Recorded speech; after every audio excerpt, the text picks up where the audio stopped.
And I awoke and found me here on the cold hillside by James Tiptree Jr. He was standing absolutely still by a service port, staring out at the belly of the Orion docking above us. He had on a gray uniform, and his rusty hair was cut short. I took him for a station engineer. That was bad for me. Newsmen strictly don't belong in the bowels of the big junction, but in my first 20 hours I hadn't found any place to get shot, to get a shot of an alien ship. I turned my holocam to show its big world media insignia and started my bit about what it meant to be people back home who were paying for it all. It may be routine work for you, sir, but we owe it to them to share. His face came around slow and tight. His gaze passed over me from a particular distance. The wonders, the drama, he repeated dispassionately. His eyes followed me. You consummated fool. Could you tell me what races are coming in, sir? If I could even get a view. He waved me the port. Greedily I angled up my lens, the long blue hull blocking out the starfield. Beyond her, I could see the bulge of black and gold ship. That's a foreman, he said. There's a freighter from Belay at the other side. You'd call it Arcturus. Not much traffic right now. You're the first person who said two sentences to me since I've been here, sir. What are those colorful little craft? Procya, he shrugged. They're always around, like us. I squashed my face on the vitrinite, peering. The walls clanked. Somewhere overhead, aliens were offloading their private sector of Big Junction. The man glanced at his wrist. Are you waiting to go out, sir? His grunt could have meant anything. Where are you from on Earth? He asked me in his hard tone. I started to tell him and suddenly saw that he had forgotten my existence. His eyes were nowhere. His head was slowly boring forward onto the port frame. Go home, he said thickly. I caught a strong smell of tallow. Hey, sir, I grabbed his arm. He was in rigid terror. Steady, man. I'm waiting for my wife, my loving wife. He gave a short, ugly laugh. Where are you from? I told him again. Go home, he mumbled. Go home and make babies while you still can. One of the early GR casualties, I thought. Is that all you know? His voice rose stridently. Fools dressing in their styles. Ginfo suits. Aioli music. Oh, I see your newscast, he sneered. Nixie parties. A year's salary for a floater. Gamma radiation? Go home. Read history. Ballpoint pens and bicycles. He started a slow slide downward in full and half gi, my only informant. We struggled confusedly. He wouldn't take one of my sober tabs, but I finally got him along the service corridor to a bench in an empty loading bay. He fumbled out a little vacuum cartridge. As I was helping him unscrew it, a figure in starched white put his head in the bay. Can I be of assistance, yes? His eyes popped out. His face was covered in brindled fur. An alien. A Procya. I started to thank him, but the red-haired man cut me off. Get lost. Out. The creature withdrew, its big eyes moist. The man stuck his pinky in the cartridge and then put it up to his nose, grasping deep in its diaphragm. He looked towards his wrist. What time is it? I told him. News, he said? A message for the eager, hopeful human race? A word about these lovely, lovable aliens we all love so much? He looked at me. Shocked, aren't you, newsboy? I had him figured out now. A xenophobe. Aliens plot to take over the Earth. Ah, Christ, they couldn't care less. He took another deep gas, shuddered, and straightened. The hell with the generalities. What time do you say it was? All right, I'll tell you how I learned it. The hard way. While we wait for my loving wife. You bring that little recorder out of your sleeve, too. Play it over yourself sometime, when it's too late. He chuckled. His tone had become chatty, an educated voice. Did you ever hear of supernormal stimuli? No, I said. Wait a minute. White sugar? Near enough. You know Little Junction Bar in D.C.? No, you're an Aussie, you said. Well, I'm from the Burn Barn, Nebraska. He took a breath, consulting some vast disarray of the soul. I accidentally drifted into the Little Junction Bar when I was 18. No, correct that. You don't go into Little Junction by accident, any more than you first shoot a skag by accident. You go into Little Junction because you've been craving it, dreaming about it, feeding on every hint and clue of it. Back there in the burned barn, since before you had hair in your pants, whether you know it or not. Once you're out of the burned barn, you can no more help going into Little Junction than a sea worm can help rise into the moon. I had a brand new liquor ID in my pocket. It was early. There was an empty spot beside some humans at the bar. Little Junction isn't an embassy bar, you know. I found out later it was where the high-caste aliens go when they go out. The New Reeve. The curtain by the Georgetown Marina. And they go by themselves. Oh, once in a while they do for the cultural exchange bit with a few frosty couples of other aliens and some stuffed humans. The Galactic Amity with a 10-foot pole. The Little Junction was a place where the lower orders went. The clerks, the drivers, out for kicks, including my friend, the perverts. The ones who can take humans into their beds, that is. He chuckled and sniffed his finger again, looking at me. Ah, yes, Little Junction is the Galactic Amity night. Every night. I ordered, what, a margarita? I didn't have the nerve to ask the snotty spade bartender for one of those alien liqueurs behind the bar. It was dim. I was trying to stare everywhere at once without showing it. I remember those white boneheads, Lyrans, that is. A mess of green veiling. I decided it was multiple being from someplace. I caught a couple human glances in the bar mirror. Hostile flicks. I didn't get the message then. Suddenly, an alien pushed right in beside me. Before I could get over my paralysis, I heard this blurry voice. You air football in euthanist? An alien spoke to me. An alien. A being from the stars had spoken to me. Oh God, I had no time for football, but I would have claimed a passion for paper folding and any dumb crambo anything to keep him talking. I asked him about his home planet sports. I insisted on buying his drinks. I listened raptly while he sputtered a play-by-play account of a game I wouldn't have turned the dial for. The Green Bay Packers, yeah. And I was dimly aware of the trouble among the humans on my other side. Suddenly, this woman, I'd call her girl now, this girl said something in a high, nasty voice and swung her stool into the arm I was holding my drink with. We both turned around together. Christ, I can see her now. The first thing that hit me was discrepancy. She was nothing but terrific, transfigured, oozing it, radiating it. The next thing was I had horrifying hard-on just looking at her. I scrooched over my tunic, hid it, and my spilled drink trickled down, making everything worse. She pawed vaguely at the spill, muttering. I just stared at her, trying to figure out what had hit me. An ordinary figure with soft avidness in the face, eyes heavy, satiated looking. She was totally sexualized. I remember her throat pulsed. She had one hand up, touching her scarf, which had slipped off her shoulder.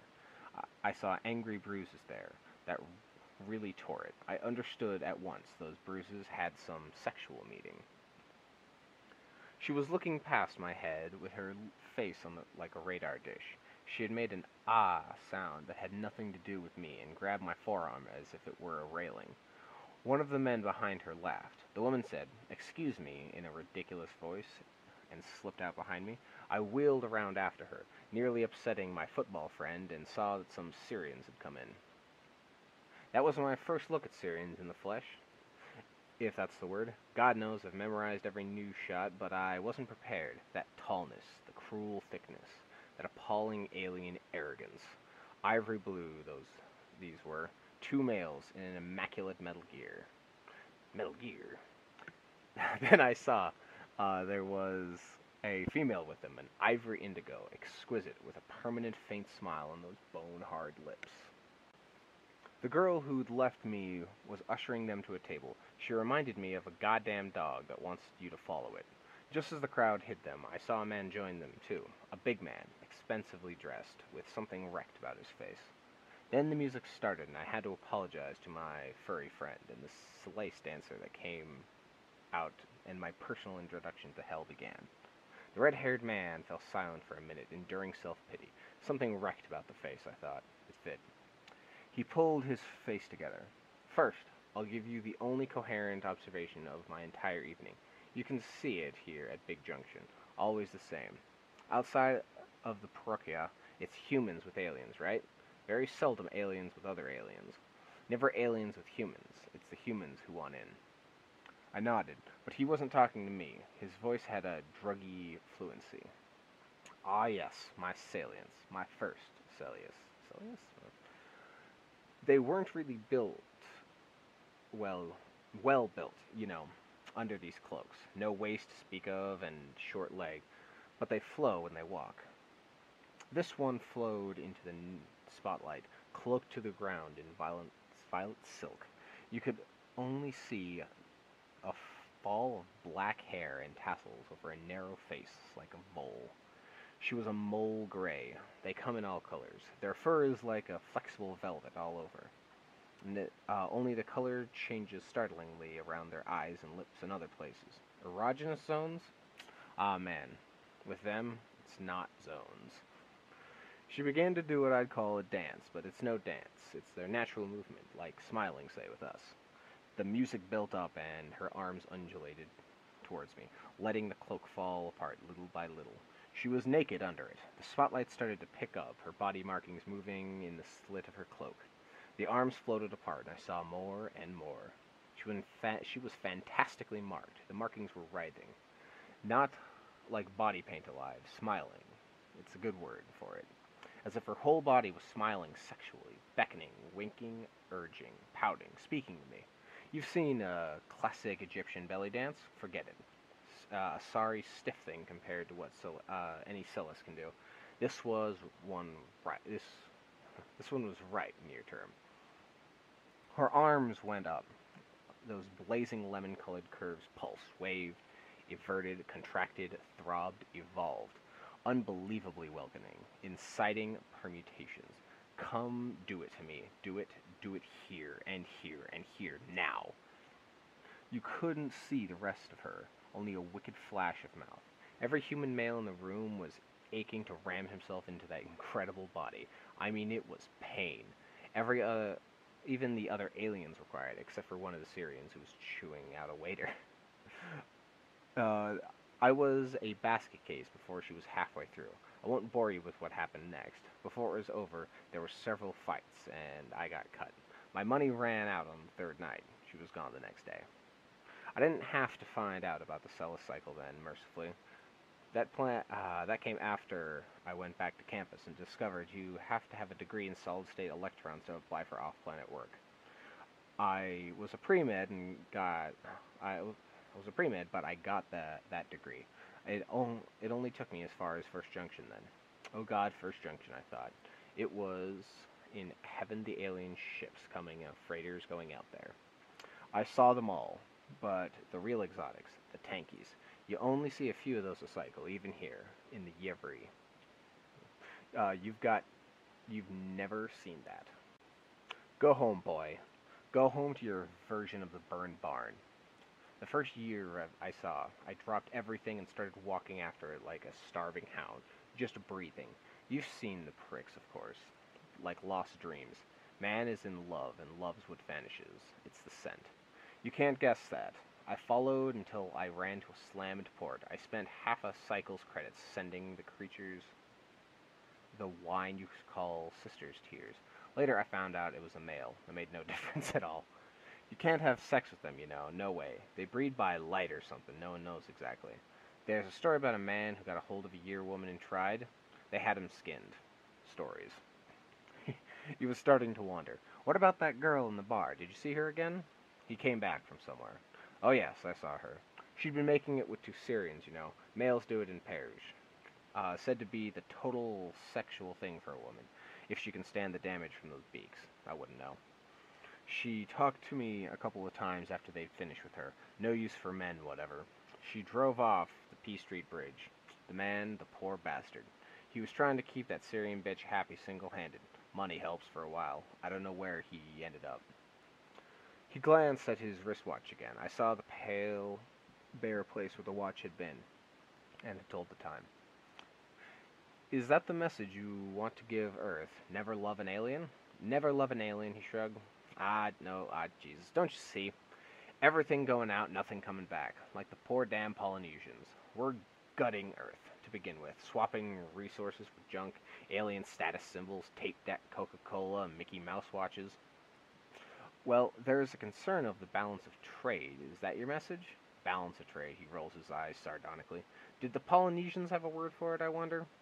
You don't see, do you? All right. Why are you here? I mean, you personally. How many guys did you climb over? He went rigid, hearing footsteps outside.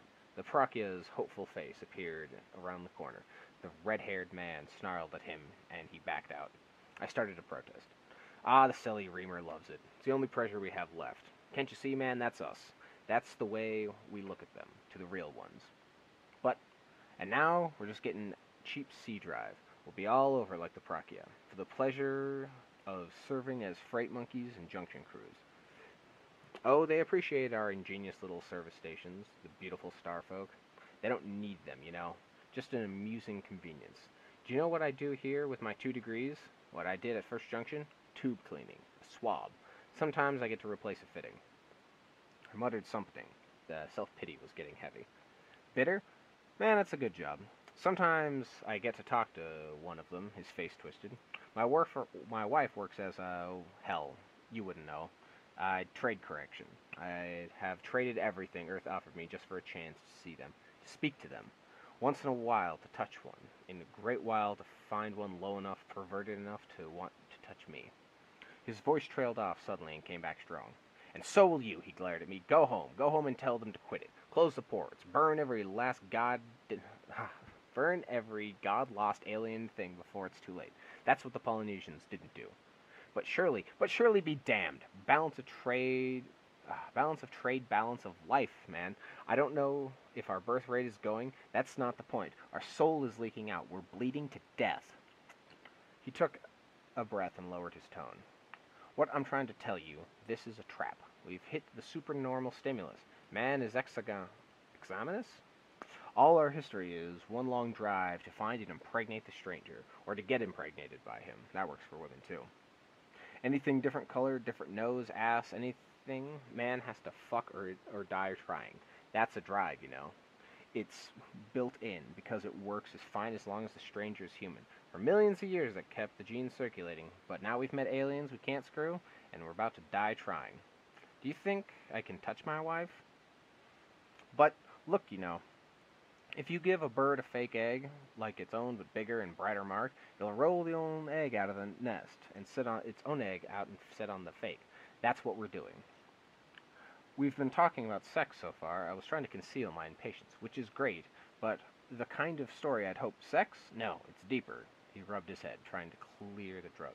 Sex is only part of it. There's more. I've seen Earth missionaries, teachers, sexless people. Teachers, they end up cycling waste or pushing floaters, but they're hooked. They stay. I saw one fine-looking old woman. She was a servant to a Kukush bar kid, a defective. His own people would have let him die. That wretch was swabbing up his vomit as if it were holy water. Man, it's some deep cargo cult of the soul. We're built to dream outwards. They laugh at us. They don't have it. There were sounds of movement in the next corridor. The dinner crowd was starting. I had to get rid of him and get there. Maybe I could find the Prakya. A side door opened and the figure started toward us. At first, I thought it was an alien, and then I saw it was a woman, wearing an awkward body shell. She seemed to be limping slightly. Behind her, I could glimpse the dinner-bound throng passing the open door. The man got up as she turned into the bay. They didn't greet each other. The station employees only happily wedded couples, he told me with that ugly laugh. We give each other comfort. He took one of her hands. She flinched as she drew his arm and let him turn her passively, not looking at me. Forgive me if I don't introduce you. My wife appears fatigued. I saw that one of her shoulders was grotesquely scarred. Tell them, he said, turning. Go home and tell them. Then his head snapped back towards me and added quietly, and stay away from the surgeon's desk or I'll kill you. They went away from the corridor. I changed tapes hurriedly with one eye on the figures passing through that open door. Suddenly, among the humans, I caught a glimpse of two sleek scarlet shapes, my first real aliens. I snapped the recorder shut and ran to squeeze in behind them.